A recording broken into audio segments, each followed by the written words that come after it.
आज हम डिस्कशन करेंगे एक फाइनेंशियल कंसल्टेंट अर्थात दिल्ली वेल्थ ग्रुप और नॉर्मल डीएसए या फिर लोन एजेंट में क्या फर्क होता है। हम इस डिस्कशन के दौरान किसी को अच्छा या बुरा नहीं बताएंगे, बस डिफरेंस समझाएंगे। इस विषय में हमें गाइड करेंगे वीना जैन जी, जो कि यूको बैंक से रिटायर्ड है और उनका 40 सालों से अधिक का बैंकिंग का एक्सपीरियंस है।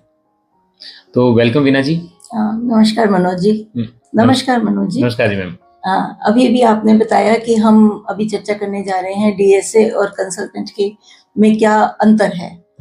मेरे विचार में तो बहुत ज़्यादा अंतर है, प्रैक्टिकल भी और थ्योरेटिकल भी, और उससे ज़्यादा विचारों में बहुत अंतर आपको पाएगा।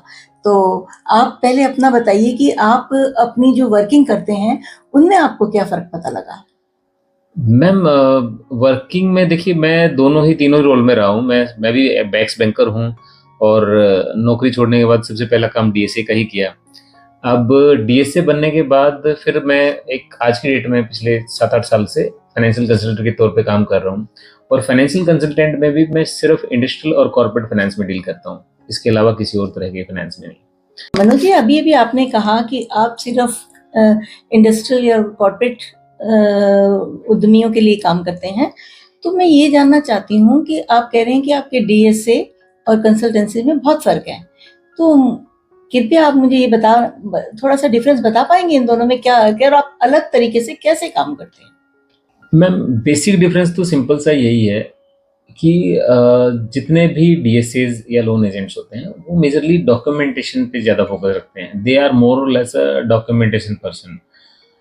बेसिक समझ होती है, स्टैंडर्ड प्रोडक्ट होते हैं, जो बने बनाए प्रोडक्ट हैं उन्हीं के अंदर फिटमेंट करनी होती है। तो डॉक्यूमेंट उठाए 10, 20, 30, 40 बैंक हैं, 50 बैंक हैं, तो उन 50 बैंकों में उन्होंने डॉक्यूमेंट परस्यू करने हैं based on their standard products. तो जैसे डॉक्यूमेंट उठाते हैं तो उनको सिर्फ ये एनालिसिस करना होता है या सिर्फ ये समझना होता है कि कौन सा केस कहाँ फिट होगा, कौन सा केस किस बैंक में फिट होगा, किस बैंक की क्योंकि policy bank to bank, company to company policies change होती हैं फंडिंग की। हर बैंक, चाहे वो सरकारी बैंक है, इवन सरकारी बैंकों में भी बात करें तो जो एग्जांपल के तौर पे स्टेट बैंक ऑफ इंडिया की लेंडिंग पॉलिसीज अलग हैं और पीएनबी की अलग हो सकती हैं, यूको बैंक की अलग हो सकती हैं। ऐसे ही एचडीएफसी की अलग हो सकती हैं, आईसीआईसी की अलग हो सकती हैं, और उसके अलावा आरबीएल और ये दो बैंक जो छोटे मोटे बैंक होते हैं इनकी भी अलग हो सकती हैं।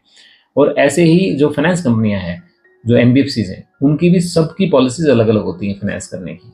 तो डीएसए मेनली करता क्या है, वो आपसे डॉक्यूमेंट उठाएगा, उनकी स्टैंडर्ड आपके डॉक्यूमेंट्स को इतना स्टडी करेगा कि आप किस बैंक में किस पोजीशन में फिट हो सकते हैं, किस प्रोडक्ट में फिट हो सकते हैं, उसकी फिटमेंट करके उस बैंक में फाइल भेज देगा। उसके बाद उसका कोई कंट्रोल नहीं है और वो बस उसका तब तक ही अर्थ रहेगा कि उसका लोन हो गया और उसको अपना कमीशन मिला, उसके आगे वो लाइफ लॉन्ग उसको कोई आवश्यकता नहीं पड़ेगी। एक्चुअली डीएसए को कमीशन भी बैंक देता है, बैंक देते हैं। yes. हाँ, क्योंकि बैंकों को भी बिजनेस चाहिए फील्ड में। एक्चुअली डीएसए का फुल फॉर्म आप समझिए ना, डायरेक्ट सेलिंग एजेंसी है। तो बैंक की डायरेक्ट सेलिंग एजेंसी है। एजेंसी में क्या होता है कि बैंक से ही कमीशन मिलता है।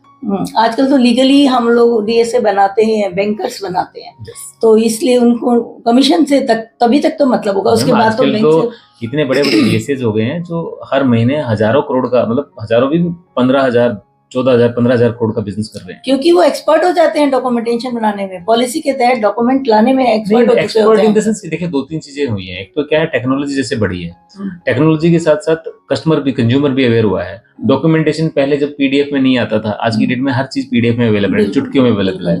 हर किसी के बैंक स्टेटमेंट निकालने के लिए पहले सोचो कितनी लाइनें लगती थी। आप बैंक कर रहे हैं, कई बार स्टेटमेंट की रिक्वेस्ट आती थी, सर्वर नहीं चल रहा है तो प्रिंटर नहीं चल रहा है, तो आप बैठे रहते थे। अभी क्या है, आप मोबाइल ऐप में डालिए, टक से बैंक स्टेटमेंट 1 साल की, 2 साल की, हमारे हाथों में सब कुछ है। तो उससे डॉक्यूमेंटेशन बहुत इजी हो गया है, तो इससे स्पीड भी बढ़ गई है।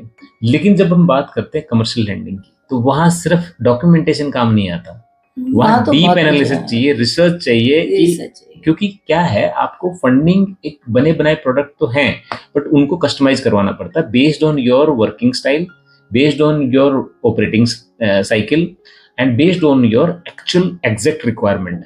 क्योंकि आपने थोड़ा सा भी इधर उधर किया, ये कमर्शियल लैंडिंग में ना मल्टीपर्पज फंडिंग नहीं होती। जैसे अगर हम टेक्निकल थोड़ा सा समझाने के लिए बताऊं कि जैसे लैप एक प्रोडक्ट है, लोन अगेंस्ट प्रॉपर्टी एक प्रोडक्ट है, उसके अंदर आप प्रॉपर्टी रखिए और जितना मर्जी लोन ले लीजिए, मतलब based on the property value and your eligibility.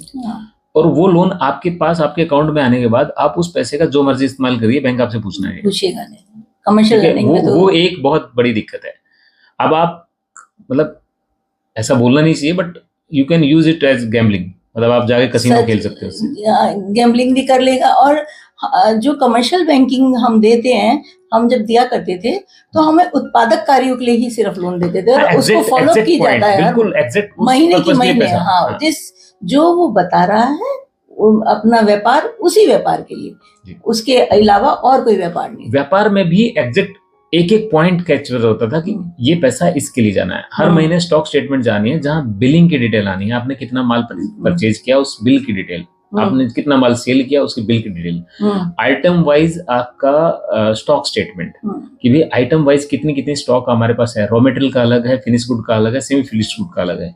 हर चीज जो है वो डिफाइंड वे में बैंक को रिपोर्टिंग सबमिट करनी होती है। टेक्निकली अगर मैं आपको बताऊं तो कमर्शियल लेंडिंग जो है बेसिकली वो लोन नहीं है, बैंक की इन्वेस्टमेंट है आपके बिजनेस में। यानी कि अगर हम किसी को कमर्शियल लेंडिंग में फंडिंग करवाते हैं या बैंक किसी को कमर्शियल फंडिंग करता है, तो वो बेसिकली लोन की बजाय उसको ज्यादातर ट्रीट किया जाता है एक इन्वेस्टर के तौर पे कि बैंक ने आपके बिजनेस में इन्वेस्ट किया है। और इसीलिए जब कोई इन्वेस्टर किसी बिजनेस में इन्वेस्ट करता है तो वो रिपोर्टिंग मांगता है कि आप मुझे, बिजनेसमैन को बोलता है कि आप मुझे अपने बिजनेस की क्या चल रहा है उसकी रिपोर्टिंग देते रहिए। जहाँ तक मुझे ये ज्ञान है कि कमर्शियल बैंकिंग शुरू करने से पहले हम कुछ टर्म लोन भी लेते हैं मशीनरी आदि के लिए, तो उसके ऊपर भी बैंक का कंट्रोल रहता है क्या कि टर्म लोन और सीसी लिमिट दोनों लिमिट्स अलग अलग देते हैं? हाँ, एक्चुअली क्या है मैम, बेसिकली कमर्शियल लेंडिंग का मतलब है बिजनेस के लिए फाइनेंस। ठीक है, आप इंडस्ट्री सेटअप करना चाहते हैं उसके लिए फाइनेंस, या फिर आप कुछ और ऐसा कुछ करना चाहते हैं जहां आप मैं बात करूं टेक्निकली तो लाइक आपने मशीनरी खरीदनी है या ऑफिस सेटअप करना है, मान लीजिए कोई सर्विस इंडस्ट्री में कोई बिजनेस स्टार्ट करना है, उसको अपग्रेड करने के लिए लॉजिस्टिक बिजनेस की बात कर लेते हैं, उस तरह का कुछ सेटअप करना है, तो जो भी आपका कैपेक्स होगा यानी कि कैपिटल एक्सपेंडिचर जितना होगा उसके लिए आपको टर्म लोन मिलेगा। और कैपेक्स के अलावा जब आपका सेटअप तैयार हो जाएगा और जब आपको ऑपरेशन स्टार्ट करने होंगे तो ऑपरेशंस के स्टार्ट करने के लिए, ऑपरेशंस की नीड को पूरा करने के लिए आपको अलग लिमिट की फॉर्म में पैसा दिया जाएगा, that is opex basically, operating expenses. जी, तो दोनों ही हैं कमर्शियल लेंडिंग। अब आप बात कर रहे थे कि कमर्शियल लेंडिंग में अगर हम मशीनरी या टर्म लोन की शेप में पैसा दे रहे हैं, क्या वो डेडिकेटेड फंडिंग होती है या मल्टीपर्पज फंडिंग होती है? डेडिकेटेड फंडिंग होती है। क्यों होती है? जब आप जैसे मशीनरी आपको कहीं से खरीदनी है, तो जब आप मशीनरी कहीं से खरीदेंगे तो पेमेंट सीधा वेंडर को जाएगी, आपको कुछ नहीं मिलेगा। ये नहीं होगा कि आपके खाते में पैसा डाल दिया फिर आप जो मर्जी करते हो ना, वेंडर को पेमेंट जाएगी, वेंडर से मशीनरी आएगी, मशीनरी इंस्टॉल होगी और उसकी टाइम टू टाइम वेरिफिकेशन होती है। तो मैं समझती हूँ इस स्टेज पे आके आपका तो पार्ट और बढ़ जाता है। खाली मशीनरी लोन लेके वो क्या करेगा अगर उसको वर्किंग कैपिटल लोन नहीं मिलेगा आगे बढ़ाने के लिए, तो वहां तो आपका पार्ट और भी अच्छा रोल करता है। मैं उसी बात कर रहा था, डीएसएज या लोन एजेंट्स जो हैं जो मार्केट में हैं, अब मैं उनको बुरा या अच्छा नहीं बता रहा हूँ, मैं ये नहीं कह रहा हूँ कि वो बुरे हैं हम अच्छे हैं या वो ऐसे हैं हम ऐसे हैं, नहीं, मैं बता रहा हूँ उनका वर्किंग क्राइटेरिया डिफरेंट है और हमारा वर्किंग क्राइटेरिया डिफरेंट है ना। मैं किसी को अच्छा है बुरा नहीं बता रहा हूँ, बिल्कुल भी।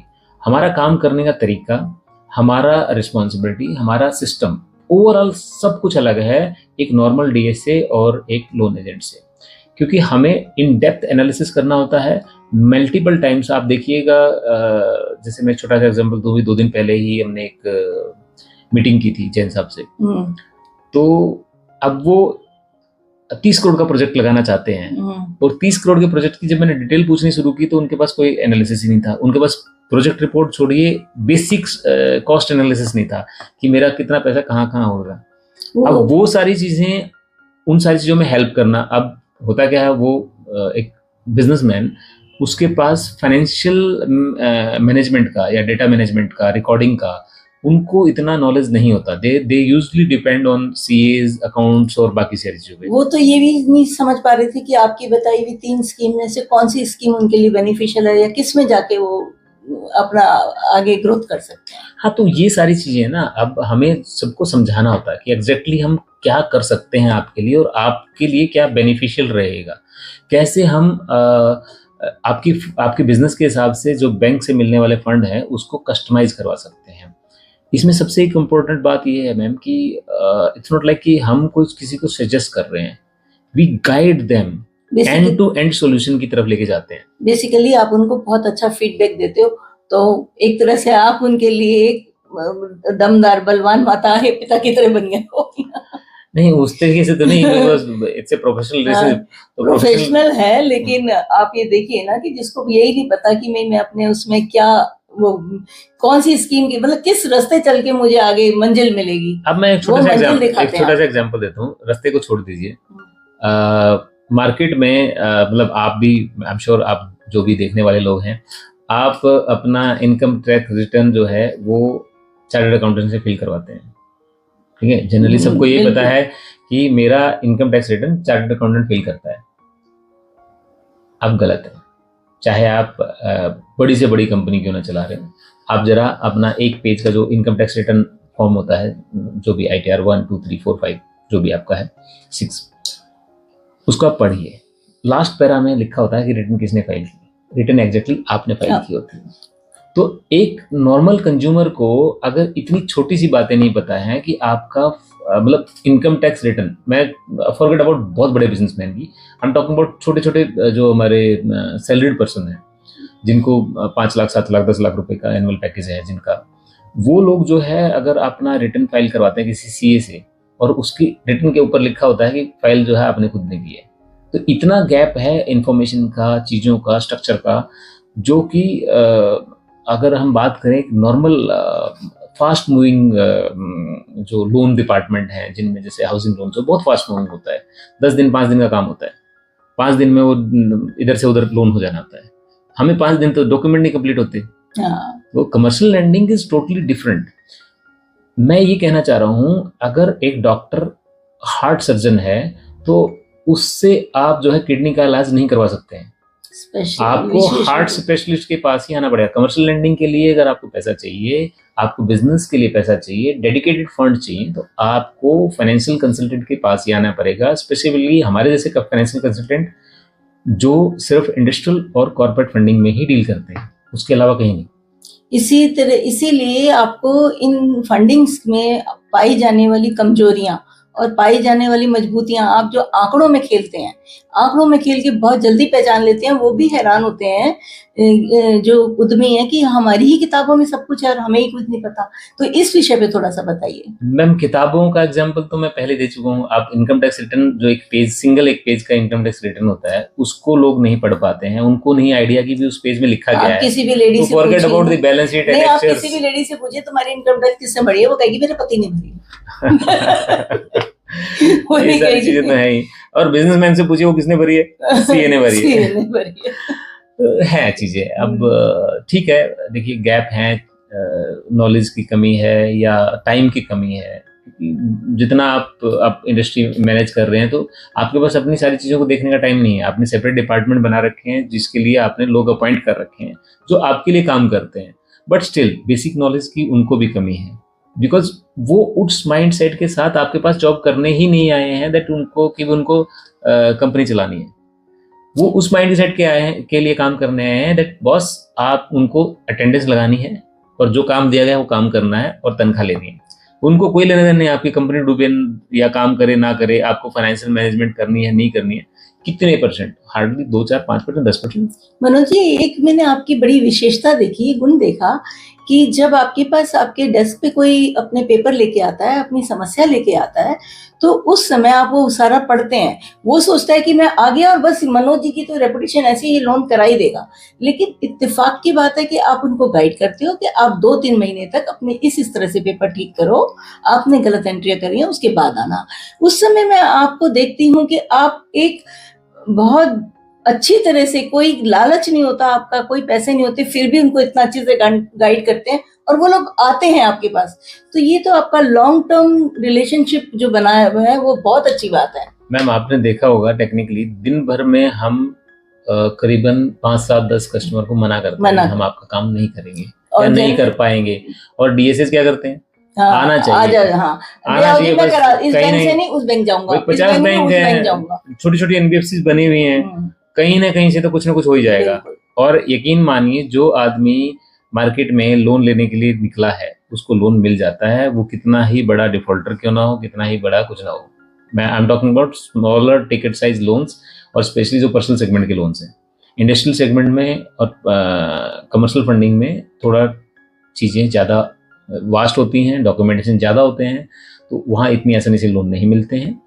लेकिन स्मॉल सेगमेंट, छोटे मोटे हाउसिंग लोन, ये वो मिल जाता है पैसा, ऐसी कोई दिक्कत नहीं है। तो हमारे अंदर हमारे डिफरेंस ये भी है मैम, आपने जैसे गाइड बताया कि भी लोग हमारे पास आते हैं, हम 10 लोगों को मना करते हैं दिन में, जबकि दूसरे सेगमेंट में क्या होता है, जो रिटेल सेगमेंट है वहाँ तो बस लोन चाहिए और गला काट कंपटीशन है। नहीं, एक बात और मैंने नोट की थी आपने कि कोई हमारे पास ऐसा केस आया जो इत्तेफाकन आपको पता लगा कि उसने बताया कि मैंने इस बैंक से इतना लोन लिया और इस पर मुझे टॉपअप चाहिए, तब आपने पढ़ा कि इस बैंक से इतना लोन भी नहीं देना चाहिए तो मैनेजर मर जाएगा।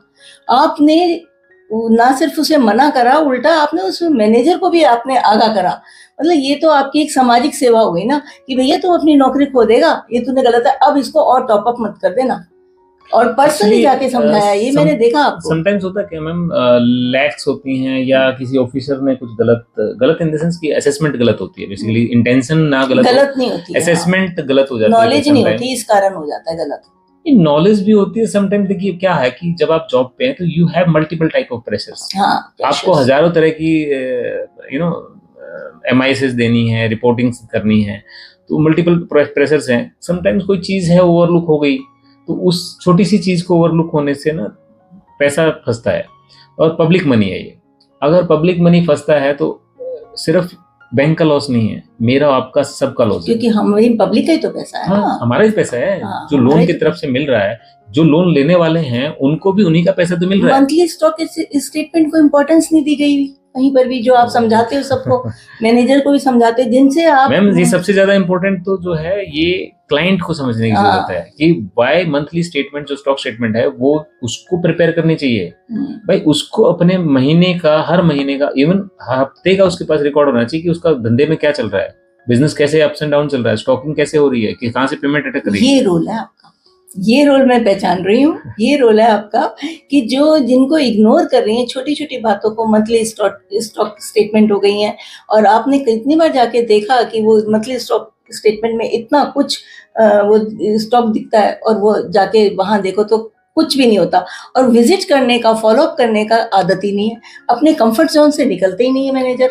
एक्चुअली मैम क्या है ना, 2-3 चीजें छोटी सी और भी है कि हम यहाँ पे ना कंफर्ट जोन और मैनेजर्स की बात नहीं कर रहे, बेसिकली हम अपनी सर्विसेज और DSA वगैरह के जो वर्किंग स्टाइल है या उनका एक सिस्टम है कि कौन किस तरीके से काम करता है, हम उसके विषय में बात कर रहे हैं जी। तो हम जो है किसी की कमी को नहीं उजागर कर रहे हैं, हम किसी के काम को कम, छोटा या बड़ा नहीं बता रहे हैं, हम सिर्फ ये कह रहे हैं कि there is a difference between everyone. जो काम कोई कर रहा है तो उनका एक नेचर ऑफ बिजनेस है, वो काम करने का तरीका है। जैसे कोई बिस्किट बनाता है तो कोई जूते चप्पल बनाता है, तो कोई फोन बनाता है या कोई कुछ और बना रहा है, तो सबका ना एक सिस्टम बना हुआ है कि कोई चीज़ है। ऐसे ही हर किसी का, जब हम लोन की इंडस्ट्री में भी आते हैं तो वहाँ पे भी अलग अलग कैटेगरी की फाइनेंसिंग है।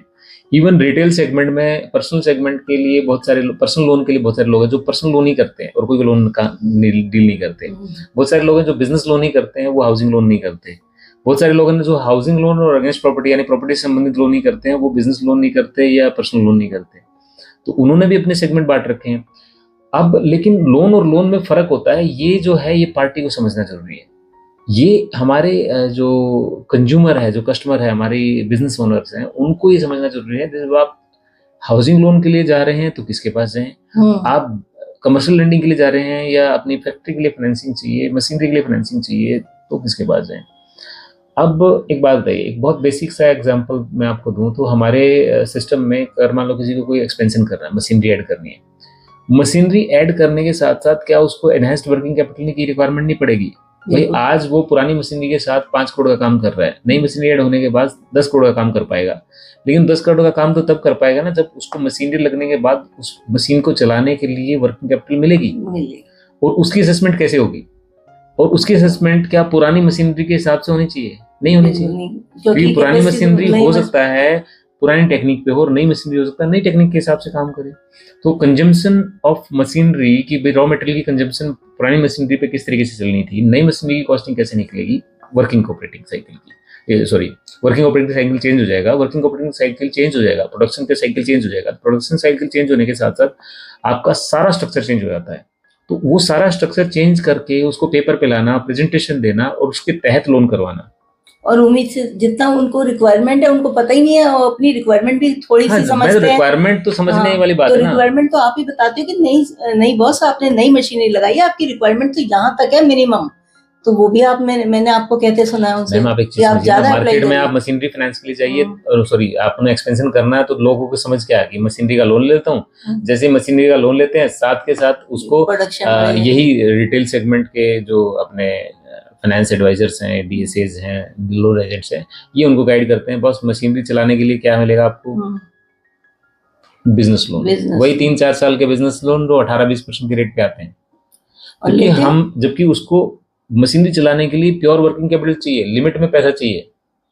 अब पुरानी लिमिट जो चल रही है वो टर्नओवर के बेसिस पे पुराना बैंक जो बढ़ाने में दिक्कत करता है, और फ्यूचरिस्टिक जो आकलन जो है वो असेसमेंट करना, चीजों को प्रेजेंटेशन करना, ये तो एक छोटी सी चीज है जो हम डिस्कस कर रहे हैं। कमर्शियल लैंडिंग बहुत बड़ा सब्जेक्ट है, बहुत कुछ है इसके अंदर, इतना कुछ नहीं कर पाते सर इतनी एक्सप्लेनेशन। एक्चुअली फास्ट मूविंग है ना मैम, उनका बिजनेस है ना, जो वो काम कर रहे हैं वो बहुत फास्ट मूविंग बिजनेस है। 5 दिन में लोन होता है, और यहाँ सोच समझ के होता है, हर एक आंकड़े को देख के करके। बिल्कुल हाँ बिल्कुल अच्छी तरीके से, कितने क्रेडिटर्स है, कितने डेटर्स है, कितनी सेल हो रही है, नहीं हो रही है। चलिए मैम ये काफी लंबा हो जाएगा, ज्यादा बात करेंगे तो एक्चुअली क्या है, मैं इसमें ज्यादा कुछ हमने किसी को ऊपर नीचे नहीं बताया है, सिंपल सा कहने की कोशिश है कि हम जो काम कर रहे हैं वो काम और एक नॉर्मल हमारा जो बिजनेस है वो और एक बीएसए का बिजनेस वो बहुत अलग तरीके का बिजनेस है। हम कंसल्टेंट के तौर पे काम करते हैं, हम क्लाइंट के लिए काम करते हैं। नॉर्मल लोन एजेंट और डीएसए बैंक के लिए काम करते हैं, एक मेजर डिफरेंस है। बेसिकली जो आप पैसा दिलाते हो, पैसा उद्यमी के काम आता है। हाँ एक्चुअली हमारा दिलाया हुआ उनके लिए काम करता है। हमारा दिलाया हुआ पैसा जो आप हमसे पैसा लेंगे अपने बिजनेस के लिए, उससे पैसे से पैसा बनता है। और जो डीएसए या लोन एजेंट से जो पैसा लेते हैं, जिन कैटेगरी का पैसा वो दिलवाते हैं, वो सिर्फ कंजम्पशन के लिए, खा के डकारने के लिए काम आता है। और बोझा ही बनता है, बोझा ही बनता है। नहीं मैम, इट्स ऑल डिपेंड, क्योंकि पर्सनल एसेट्स तो बनती ही हैं। हाउसिंग लोन अगर आपने लिया है तो आपने आज अगर मान लो कोई प्रॉपर्टी 2 करोड़ की खरीदी है तो कल को 5 करोड़ 10 करोड़ की प्रॉपर्टी, मतलब पर्सनल एसेट्स तो बन ही रही है। But we talk about economy, we talk about India, जहाँ आपको मैन्युफैक्चरिंग हब बन रहा है, मेक इन इंडिया है, बहुत कुछ है। आप हमसे मिलिए, हम आपको वो चीज़ें से अवगत करा सकते हैं कि आप सोचेंगे कि भाई साहब ये भी हो सकता है। आप विश्वास के साथ आइए हमारे पास, हम आपका विश्वास को दुगना विश्वास से काम करेंगे। एक चीज़ इंपॉर्टेंट है, हम आपका टाइम किल नहीं करेंगे। हाँ। हम आपको डे 1 पे मना कर देंगे, और अगर आपको कहेंगे तो फिर मैं वही अपना तकिया कलाम दोबारा दोहराता हूँ। हम 100 में से 100 का दावा कभी भी नहीं करते, लेकिन हम इससे कभी कम भी नहीं है। चलिए, thank you very much. Thank you very much, धन्यवाद।